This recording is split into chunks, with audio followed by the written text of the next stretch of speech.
온갖 좋은 꽃말을 가지고 있는 장미. 나는 장미가 싫다. 태어나서 처음 보았던 장미는 아빠의 왼쪽 가슴에 있던 크고 흐릿한 것이었다. 아빠는 주말만 되면 친구분들과 물가에 가서 노는 걸 좋아하셨다. 어느 무더운 여름이었다. 아빠와 친구분들은 모두 상의를 벗고 술을 드시며 놀고 계셨고, 나는 그때 모두의 왼쪽 가슴에 장미가 있는 것을 보았다. 그 장미는 그들 나름의 유대감을 지켜주는 일종의 상징이었다. 흔한 영화에서 나오는 건달 아빠가 집을 제대로 건사하지는 않지만 나중에는 진정한 아빠의 모습으로 가족을 되찾는 그건 그냥 영화다. 어린 나에게 현실은 그보다 훨씬 더 가혹했다. 매일 밤마다 술 취한 아빠로부터의 폭행은 이제 성인이 되어 어린 두 딸을 가진 가장이 된 내가 아직까지도 트라우마를 가지게 할 정도로 끔찍했다. 그나마 견딜 수 있었던 것은 멀쩡한 정신의 아빠는 정말 다정했다는 점. 그렇게 가슴에 큰 두려움과 분노를 품고 시간은 흘러갔고, 딱히 문제아도 아닌 평범하게 보이는 고등학생이 되었다. 고3. 그때는 몰랐지만 평생 친구가 될 2명을 만났다. 그 친구들은 교회를 아주 잘 다니는 친구들이었고, 매일 육두문자를 듣고 자랐던 나에게 그 친구들이 쓰는 단어는 어딘지 모르게 이상하고 낯이 간지럽기도 했다. 그 친구들은 나에게 교회 한번 같이 가자는 말을 한 적이 없었다. 문학의 밤이 오기 전까지. 문학의 밤, 역시 들어보지 못한 이상한 단어다. 매일 하교하면 감당하기 어려웠던 현실과 맞닥뜨리기 싫었고, 또 문학의 밤은 그냥 놀러가는 거라 했기에 따라 나섰다. 하지만 내용은 싱겁기만 했고 일찍 나섰다. 나오는 길에 교회 누나가 그 주일에 교회를 나오라고 했다. 교회 형이 오라 했으면 안 갔겠지만 어쨌든 교회의 사람들은 나와는 다른 좋은 삶을 사는 것 같았고, 딱히 교회를 안 갈 이유도 없었다. 이렇게 호기심으로 다니기 시작한 교회. 성경 공부는 지루했지만 어릴 적 유일한 스트레스 해소 방법이 노래 부르는 것이었는데, 그런 이유로 찬양을 부르는 것이 좋았다. 그리고 같이 다니는 다른 친구 혹은 선배들이 성경을 바탕으로 삶을 바라보는 것이 나에게는 신기했다. 1998년 춘천에 있는 대학에 입학을 했다.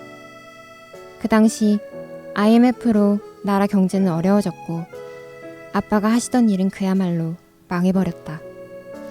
가족들은 각각 여기저기 친척들 집으로 가서 흩어져 살았고, 나는 춘천에서 혼자 기숙사 생활을 했다.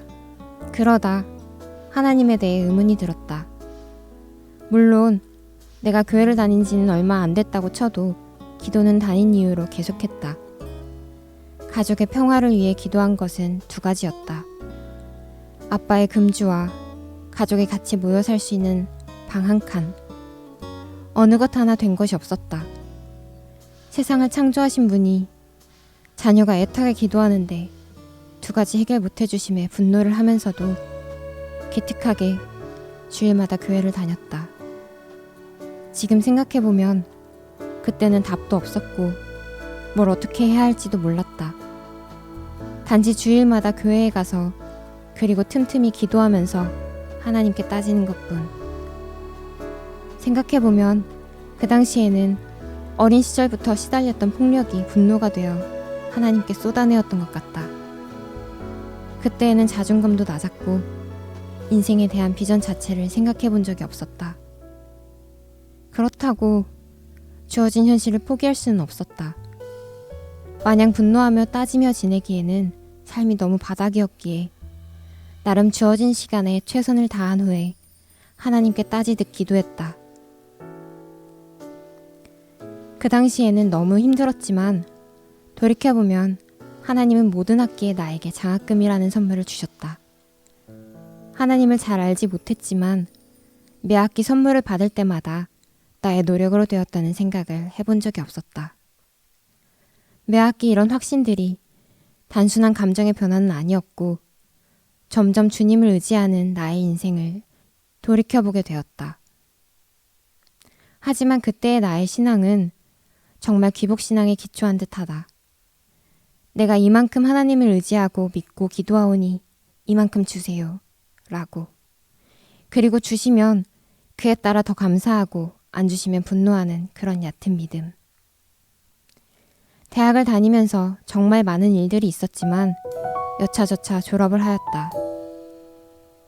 대학 졸업 후에 다른 친구들처럼 대기업을 가고 싶었지만 능력이 되지 않았다. 하지만 감사하게도 적당한 회사에 입사가 되어 아주 열심히 일을 했다. 지금과 비교를 해보면 그때는 남들에게 업무적인 무시를 당하지 않으려고 열심히 했고 지금은 하나님이 주신 이 직장에서 최선을 다하려고 열심히 한다. 어쨌든 첫 회사에 입사할 당시에도 집안의 사정은 여전했다. 한 가지 달라진 점이 있다면 아빠의 몸에 암이 생겼다는 점. 그리하여 나의 첫 월급부터 모든 돈이 아빠의 치료비로 들어갔다. 다시 시작된 분노의 기도. 왜냐하면 가족의 평화를 위해 기도했던 그 두 가지 중 하나인 아빠의 금주가 아빠의 몸에 암이 생김으로써 실현되었기 때문이다. 어쨌든 나는 아빠의 몸에 암이 없어지도록 기도를 계속했지만 아빠는 의사가 예고했던 2년 6개월을 투병하시고 돌아가셨다. 돌아가실 때는 눈물도 나지 않았다. 어릴 적부터 그간의 일들로 여러 감정들이 뒤섞여 있었기 때문이다. 사실 눈물은 아빠가 본인의 임종을 직감하고 엄마를 통해 오신 목사님의 기도를 받아 병상에서 하나님을 영접할 때 났었다.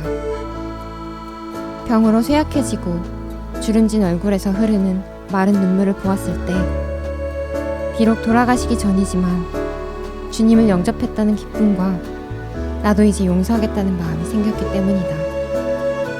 이 마음 역시 주님이 주셨으리라.